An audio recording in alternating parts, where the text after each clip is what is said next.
First of all, thank you so much. I'd like to acknowledge the Oxford University Press Pakistan, Nida, Seema for arranging such workshops, such sessions for the educators. I guess you're doing such good contribution to the society. I'd also like to acknowledge the place that I work in, Aga Khan University, for allowing me to come and speak on this vital topic. And of course, all of you who have joined here today with us in this webinar. And I'd like to present a small disclosure before we move ahead, that there's no financial gain or no conflict of interest whatsoever attached to this presentation of mine. And all the literature, all the pictures that you see have been taken from the open sources and where permissions are necessary have been duly taken. You can use the learning from this session, and I would appreciate if you can disseminate and cascade it to your teachers, to the caregivers that you know. And once again, thank you so much for joining us. So next.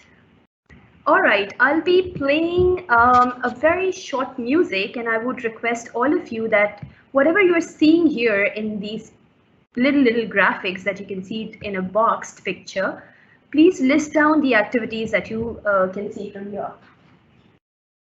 So on the count of 3, please start listing down. On the count of 1, 2, 3.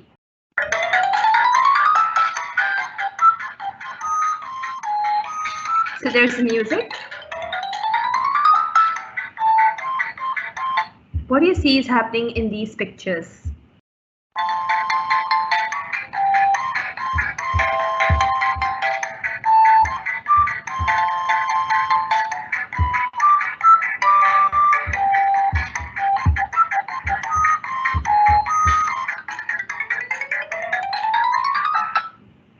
Excellent. So I could see some of the responses talking about group activity.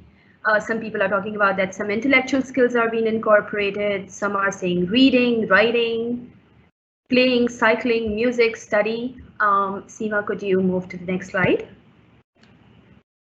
And yes, early years is all about play, happiness, growth, games, music, colors, and like so. It's very important as early practitioners to understand the framework for early childhood development. So whenever we talk about early childhood development, we talk about nurturing, care, and development. Researchers talk about children in the very early years of age develop holistically, which means all the domains of development have to be integrated. So one element of it is holistic development. The second element is the influence of the environment. So you can see from here that there are many environmental factors that influence child development, like families, communities, services, policies, economic, socio-political conditions, climate. All of these environmental factors have an impact on the child development. And whenever we design any early childhood programs or whenever we design any early childhood curriculum, we should have these 5 elements covered in the programs and in the curriculums. So the first component is a component of health, nutrition, safety and security, learning and simulation, and relationships. These are all those components that children should be well supported with. So just to give you that orientation, that this framework is a framework of WHO that talks about the nurturing care development. So nurturing care development is like a kind of science or a kind of action statement for very young children, where we talk about that how children, through support of all of these domains, can be provided with that holistic care. So when we talk about ECD, we do not talk about education. We do not talk just about health. We do not talk just about growth and development. We talk about every single thing that is relevant to the children. Next. So before I start the definition of the early childhood development, I would like you to please put down in the chat box, when you think of or when you hear the word or term ECD, what other terms do you hear in your regular routine? For instance, you may be hearing some people calling it ECCE. So may I just know that what type of terms do you hear when you hear the word early childhood development?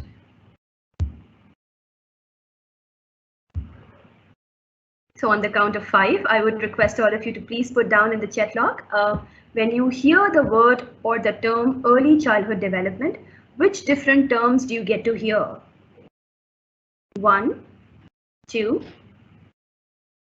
3, 4, and 5. Yes, pretty much that I'm getting some messages as well that many people get to hear terms like ECCE, that means early childhood care and education. Some people talk about Montessori, some people talk about high scope, some people talk about early years, some people talk about ECDC. All of these terms are somewhat interlinked, but it is pretty much necessary to understand that early childhood development is often misconceived. And we need to deal at early childhood development as a human lifespan period of development. So going onwards from this understanding that it's essential to understand that ECD, when we say the term early childhood development, we say early childhood development or we see early childhood development as a human lifespan development stage. It is not an approach, it is not high scope, it is not Montessori, it is not ECCE. These are just different approaches to early childhood education. But ECD itself is a stage of a human lifespan development. So many researchers talk about that ECD is a period of human lifespan development that has the most critical for the development of the entire lifespan, starting from the conception until the age 8. It is considered to be one of the most empowering stage for the brain development because 90% of child's brain is developed by the age of 8 years.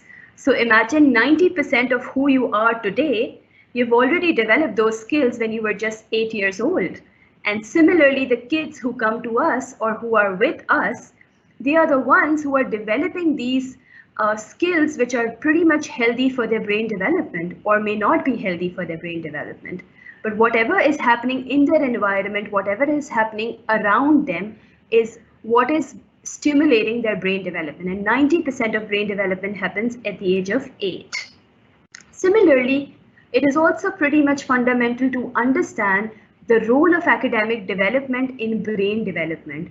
So the learning experiences that we design, the school curriculum that we design has a great role in developing a young mind. And it solely depends upon how and what type of learning experiences we provide to young children builds the foundation of their entire future. There are neuroscientists who talk about that not only that it provokes or promotes the foundation of the future development, but it also builds the scaffolding for transgenerational health. What is a transgenerational health impact is? So when a baby is born, a baby comes to a school in a playgroup. Baby is only 18 months old and there is a teacher who is not very linguistic, a teacher who is not very communicative. So baby for a couple of months just observing silence, just observing lullabies, just observing sleep, just observing hygiene, but is not interacting. That child in the initial years of their life, they are not getting those stimulative messages in their brain. That means it is hampering their development. When they grow up, that gap in their development will exist, and when they will have babies, there may be a possibilities that this will transfer to their babies too. So then it becomes a transgenerational impact of it. Hence, it's pretty much vital to understand that whatever happens during the stage of early childhood development has not only the lasting impact in the future development, but also has lasting impact on the transgenerational health. And hence, this period of human lifespan development is known as a scaffolding or a foundation years of human lifespan development. So when we talk about brain development, it's very hard to understand because you see there's 1 million new neural connection every single second the child is developing. Imagine if you really want to imagine how 1 million look like, I'll give a very weird, very dirty example, but imagine 1 million bees, in front of you, how many they are. And imagine these many neural connections are happening in the child's mind. So there's 1 million connection and it's a complex, most synapse development happening in the early years development ages. So it's very important to understand the brain development and 4 concepts that are attached to brain development, which all of us must know. The first one is neuroplasticity. Now, neuroplasticity is the ability of anyone to adapt to a new situation or a new knowledge. So, for instance, initially I would call this as a screen. That is one schema that is made into my mind. Now, plastic is my brain has that plasticity where I can unlearn and relearn those concepts? In early years of life, the neuroplasticity of a child's brain is very flexible. So they learn, unlearn, and build connections very rapidly. And hence, that neuroplasticity element is very important when we talk about brain development of young children. The second thing is the brain architecture. Brain architecture is where the actual development, actual cognition is taking place. So that is like a storage space or a space where all of these activities are happening. The third most important thing is connections. Child is making connection with every single interaction that is taking place in the environment or around or in the surrounding of child. So for instance, if a child is picking up a book and if child sees a picture, very instantly, even in milliseconds, that synapse is developed in child's mind to know that there is something new that they have seen and something interesting. And very rapidly, the child will asking question, what is this? What is that? And that is one reason our children ask a lot of questions, because every single second there is one connection that is happening. And now the role of the educators, the role of the providers, the role of the caregivers here is very essential. It is in our hand whether we are building those connections in a positive manner or we are building and offering connections which are negative and adverse. So third most important thing that is essential for brain development are those connections. Those connections could be relationships. Those connections could be the learning experiences that we provide in the classroom. Those connections could be those environmental factors where the child is living. So these are those factors that help or enable children to build early connections. The fourth most important thing is pruning. Now, early years pruning has a lasting impact. There are parts and sections in our brain that store information. And if that information, the stored information is not utilized, the scheme of that stored information will shred off, which means you'll forget. If that thing is not in use, if that particular information or knowledge is not used, it will just fade off, it will prune out. And that is one reason that children, imagine when they're going out in the market, my God, they are seeing so many things, they are watching so many things. And if we do not, sort of like provide that vocabulary to the child of what they see, their connection will break and the pruning will happen. And they will not remember what words, what things they have seen in the future. So these are 4 most important components of brain development that every practitioner must understand. And it is also pretty much requested to acknowledge that brain literally comes in all shapes and sizes. Every child is different, every cognition is different.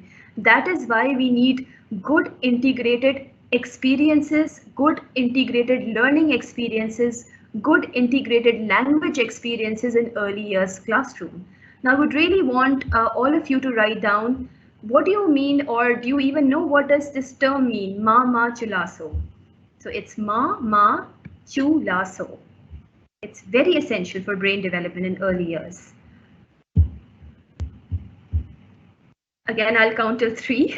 I am somehow not seeing the responses. So ma chulaso. What do we mean by term ma chulaso? It's very essential for early brain development. Yes. So ma means materials.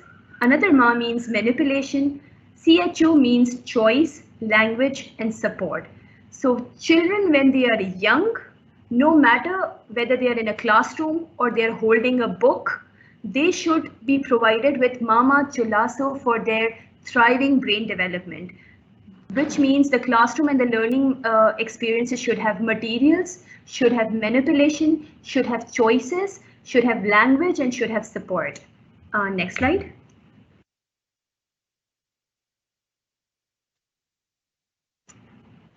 Yes.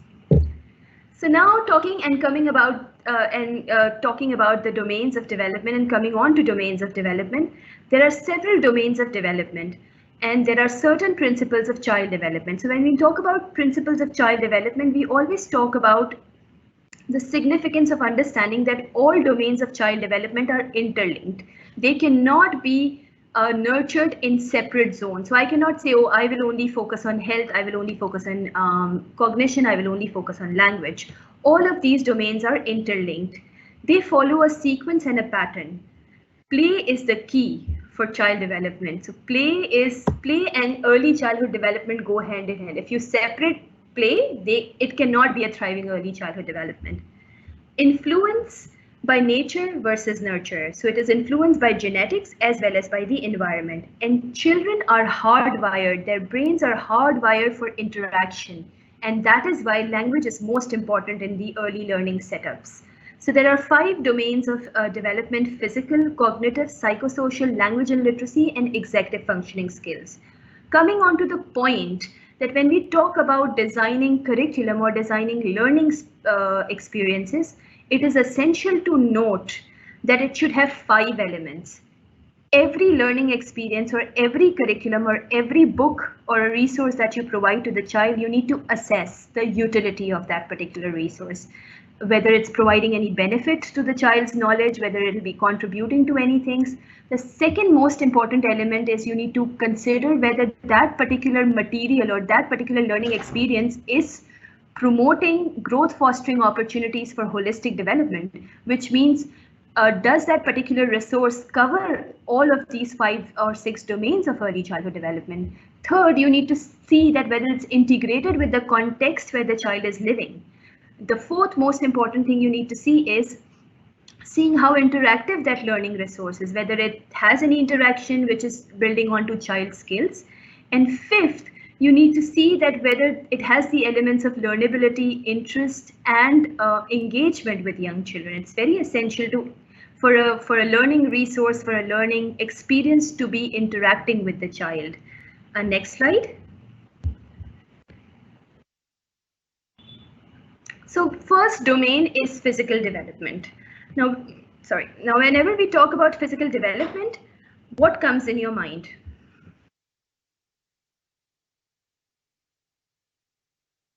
Yes. So physical development, when we talk about physical development, we talk about fine motor skills, we talk about gross motor skills, and we also talk about neuromuscular development. So physical development is all about seeing those eye-hand coordination, the bodily coordination, the health and hygiene of young children. And we need to be very cognizant of the fact that all of these will have to be inbuilt in our learning resources. Now I would like to ask you that from this first picture where children are carrying umbrella, and there is a pre-writing particular exercises given, how many skills is a child developing? Can you please put down in the chat log how many skills a child is developing if you just see this one activity page where the children are holding on to umbrellas? Okay, talking about motor skills, talking about brainstorming. Also understand that with this pre-writing skills, not only that children are developing eye-hand coordination, not only that they are developing their early pre-writing skills, but they are also developing their neuromuscular skills. Neuromuscular is an ability where through your fine motor, through your gross motor, your brain is receiving signals from these activities. When the brain receives the signal, it responds back to your muscles. And that is where a good balance of neuromuscular development happens. And if you see that just by, doing this activity on a simple worksheet, your child is developing that great connection of neuromuscular and cognitive development. So isn't it essential to also see and also evaluate curriculum where we say that, this curriculum does not focus on any physical growth development aspects. No, but curriculums do focus and should focus on physical development elements as well. It should promote health. It should promote growth promotive opportunities to young children. Taking example of the third worksheet here, where you can see some bears, some bees, and there's a very interesting activity given over here which says count and paste correct numbers or correct number stickers. Now you see what child is doing over here. They are cutting. They are cutting, they are pasting, they are learning vocabulary of cutting, pasting. They are actually learning those basic life skills, how to cut, how to paste, how to follow instructions. So it's not one element of the book that we should be seeing. We should never take books and curriculum and learning experiences as mere structured activities. No, they are not. They promote, and ideally all curriculum, all learning experiences should promote these skills that foster physical growth and development. Moving on to the next domain, next slide, where we talk about psychosocial support. Now, what are the skills of when we talks about psychosocial of young children, psychosocial development of young children? Now, when we talk about psychosocial domain, it consists of the values that we learn from the environment. It consists of self-control, when the children should have experiences to know how they can control themselves. They should learn how to be emotionally regulated. They should learn how to be assertive. They should learn how to be resilient. They should learn respect. They should learn social accountability. They should learn elements of being socially engaged in participating in the good for society. This is what the entire psychosocial development domain is all about in early childhood. And we as educators, we need to promote these skills. How through books these skills can be developed is us as caregivers, how we promote such opportunities. For instance, if you take the page in the middle, know your family. Now, what are we getting from this particular activity? Yes, they are learning the vocabulary of their family. They are getting to know their family. Third, you can talk about the values of being in a family. Fourth, you can talk about that if you feel emotionally deprived, if you feel emotionally overwhelmed, you can come and talk to your family. So just by this page, you can explain, you can teach them about the words, you can teach them about vocabulary, you can teach about the values of living in a family, you can teach them about emotionally regulating themselves, you can teach them to be resilient, you can teach them so many life skills just by taking this one page of activity and build onto the psychosocial domain, provide that support to the young children. Then moving on to the next domain, next Seema. Executive functioning skills, very important skill. This is my personal favorite. I really like teaching caregivers about executive functioning skills, which are not being considered too much these days in Pakistan. Interestingly, when you talk about child development, people will tell you it's about physical, cognitive, and psychosocial. But executive functioning skills are some of the skills which is very important for cognitive development, which is awareness of self, time management, your metacognition, your working memory, your planning, your attention, you taking initiative. Now let's see how these skills can be promoted just by simply one worksheet or one book per se. Let's talk about values, helping others.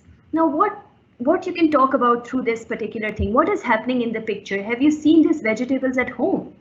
Now it's a question. You see, this one question, a language promotive question, can take you to teach so many skills pertinent to executive functioning skills to young children. You can talk about the food insecurity. You can talk about healthy diet. You can talk about routine. You can talk about getting up in the morning, eating what, lunchtime, time management, planning, metacognition, and working memory. You are letting children remember the names of the vegetables just by doing this activity. Then coming on to a very interesting worksheet that I really found very interesting for teaching executive functioning skills is this picture comprehension that labels good habits. It's on the extreme left if you see, and a green label is there which says good habits. It says this is a playground. Children are playing. What do you see around? Talk about the things to do and not to do when at a public place. My God, such an essential life skill of self-control, of self-management. And this is what all executive functioning skills are all about. Just by this particular activity page, you can take the conversations to personal health, personal safety, personal hygiene, private parts, collaboration, you can talk about how communication, and then you can include some 21st century skills as well. So just by this particular worksheet, how executive functioning skills can be promoted and can be taught, and how efficiently children will be developing these skills when they are practically doing all of these exercises. They are reading, they are sort of recapping, they are reviewing, and then as teachers and caregivers, you can actually take them out in the playground and ask them to observe. So do an extension activity for the same as well. So all of these resources really help in building the executive functioning skills. And the reason of telling you what these domains are and what these skills are and how you need to view the learning experience in this curriculum is to equip you. If you see a page or a worksheet that has a tracing exercise of 1, and then there are some dots, and then there are another dots, what is your child learning from that particular worksheet? Just writing 1? Are they getting some hands-on to executive functioning skills? Are they getting some hands-on to their metacognition, critical thinking? No. So that is one reason that us being parents or caregivers or educators, we need to pick up learning experiences, pick up curriculum that promote holistic development. Do not forget, I'll again repeat, you need to see the utility, you need to see the learnability and interest of the kid, you need to see the integration of holistic development, you need to see the interaction and engagement, and you also need to see how far it's colorful, how far it's built to provide those critical learning experiences, critical skills to young children whenever you are picking up any resource for early years or early years classrooms. Moving on to the next slide.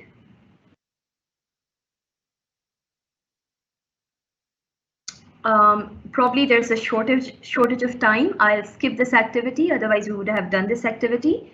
So there are two pictures here. One, there is a very conventional classroom on the left, and on the right hand, you will see a very interactive classroom. Very quickly, if you would like to engage in the chat log, just let me know which classroom will you prefer. On the left, let's label it as A. On the right, let's label it as B. Would you like to send your children to a school which has classroom like A, which is a convention classroom, or B, which is an interactive classroom? Yes, most of you are saying A.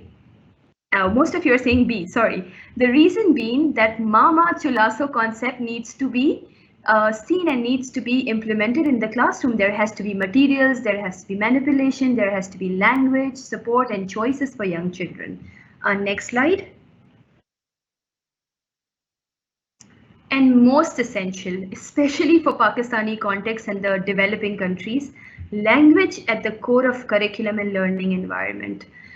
The environment has to be language rich for young children, and that language support is so essential in the early years. In earliest years of life, you can learn up to 4 to 7 different languages, which right now, if I want to learn French, I will have to spend like weeks and years learning about it. But the earlier you'll start the language development, the better you will have the outcomes for the future expressive, future elicitation, future academic growth and development. There's a very nice quote that I would like to read here. Language and culture are the frameworks through which human experience, communicate, and understand the reality. And it's by Lev Vygotsky. How interestingly, without language, you cannot understand what the world is around you. So very essential to provide the language support to young children. Next. I'm sorry, I'm just left with 3 minutes to present, so I'll just go ahead and tell you which activity was it. So what are these called? In usual language, if you'll ask anybody, take these 3 pictures and go out and ask, what do you think this is? Many people will say it's cheese. Very rare would say it's mozzarella.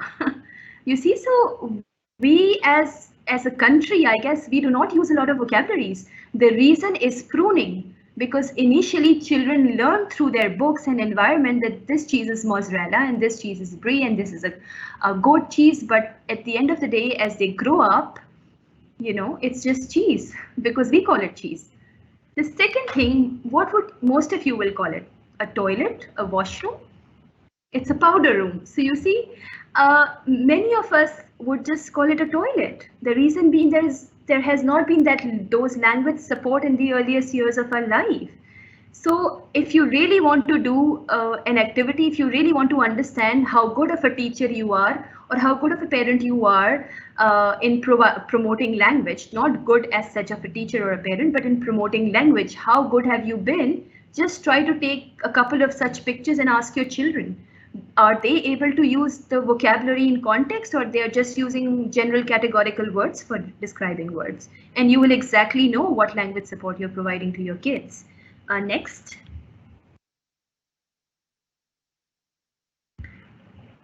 So there's a basic language concepts in early years which are most essential to understand, and it'll be my plea for all of you to please understand it by heart. Know that children always take, and we should always provide children language as a medium and a mode of communication and not as a subject.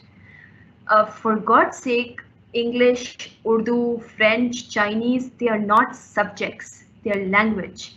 And we need to really understand that language is composite of receptive skills and productive skills, and not something. It cannot be tested, it cannot be forced upon somebody, it cannot be sort of like you cannot dilute it and let a child drink it. We need to provide the language support, and the best way to provide language supports are books, resources, and you yourself. If you have a good book and if you have yourself equipped with learning skills or teaching skills, right teaching skills, that's way enough for an early years classroom.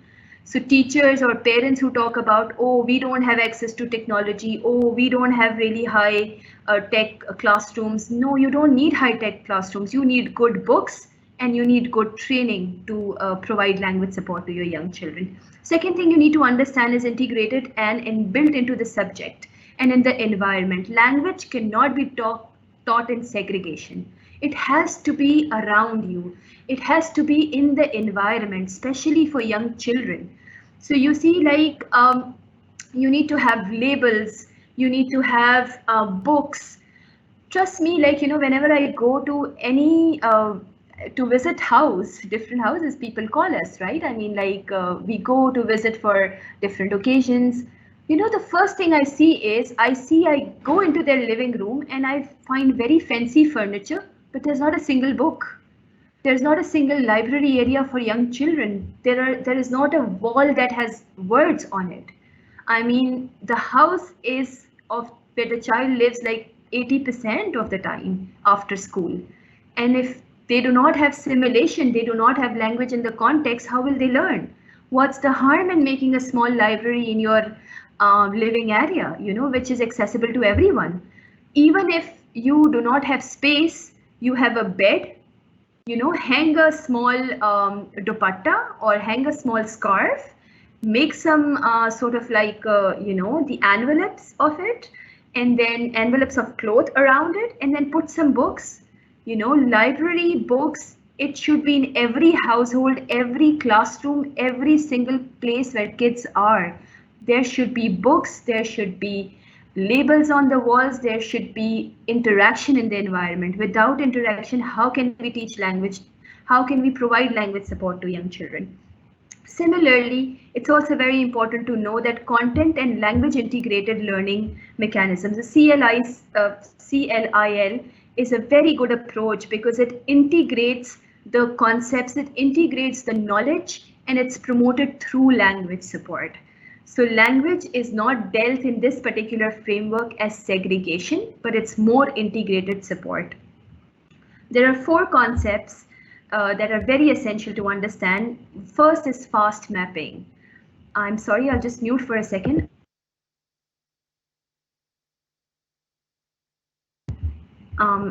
Nida and Seema, do I have time? I'm so sorry about that. Yes, that's fine. You can take another 5 minutes, not an issue, and then we'll address the questions in the last 5 or 7 minutes. Sure. Thank you. So there are 4 major concepts that we must understand when we talk about language development. One is fast mapping. Children learn rapidly. They have interactions. If they have good books, they'll just learn quickly and naturally. Second is over-regularization. It's very important to consider that it's perfectly okay for a 3-year-old child to say, I goed out yesterday. I went yesterday is perfectly fine. If the child is using the word goed with went, it's fine. If the child is writing B or D, you do not have to label the child with dysgraphia. It's very normal, it's developmentally appropriate for a young child until age 5 to over regularize terms, write B and D here and there, and also use words of their own, like for instance, I eated that food, that's fine. As long as the child is communicating, and a response, what you can say that, okay, you were eating food. So provide that language support instead of correction, and understand and acknowledge young children do over regularize. Third thing, most important, is zone of proximal development. With peer interaction, with the interaction of the support from the more knowledgeable other, children build language. And the fourth thing is private talking. Let children talk. My God, when I was young, I used to just talk to myself, talk to walls, talk to things. And people used to tell my parents, like, stop her, is she crazy or what? She's just talking by her own. And they never stopped me.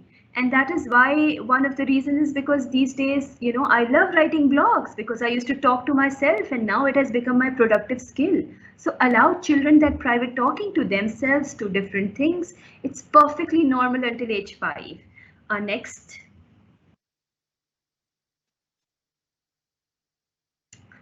There are a few very practical things that you can do. Provide Mama Chalasa support. Make sure you have a reading zone. You have a dedicated reading time. Make sure every day in school and at home you have a circle time where you're sitting with the young child, asking questions, promoting things.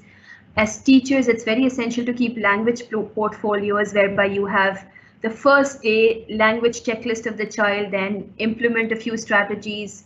After, at the end of the year, you can have another assessment, and throughout the year you can keep taking assessment and establish that language portfolios. It's very essential to have a first 1,000 days picture books, and many picture books available for children. Make sure language is taught in integration and not in segregation. You need to provide vocab rich environment. You need to have word walls, role model language. If you do it, your children will do it. It's the best way to teach children. Make sure you provide quality content. Just do not buy any book that you see around. Just do not buy practice books. Practice books are not good until age 5. Also, training does not mean that you have a skill. So understand that just by having one training, you cannot develop content on your own. Also acknowledge this fact. Apply some see, show, and say strategies at school and at home where children are trying to speak. Appreciate the diversity and pluralism we have around. Teach more than one language to children, preferably. Break the gender bias. Do not bring gender in early childhood generally, and also when you're teaching language. Also, do not take language as a subject. Make it more experiential. Disassociate scores with outcome. A language outcome is if your child is able to communicate. It really doesn't matter if the child is writing or if the neighborhood child is writing and your child is not writing. If your child is able to do a few developmental indicators of communicating with you, responding to your question, understanding the context, it's perfectly fine. Label everything around. Young children love visual stimulation of language. So next.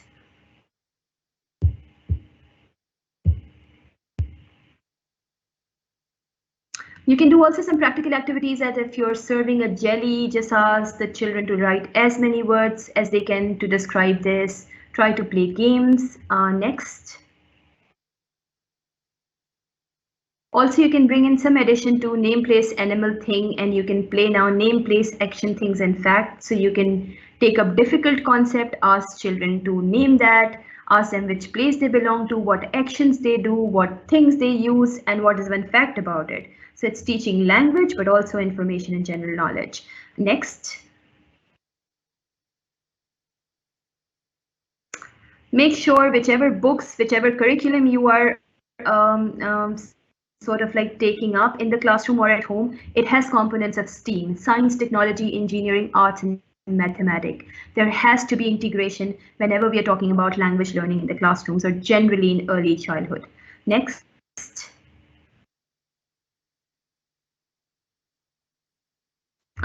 So if you want to know more about such early learning activities, please do join my group. I run a group on early childhood matters, and Oxford University Press is also doing a great job. So just be aware of the different platforms that provide you with the support for understanding early childhood development more closely. Next.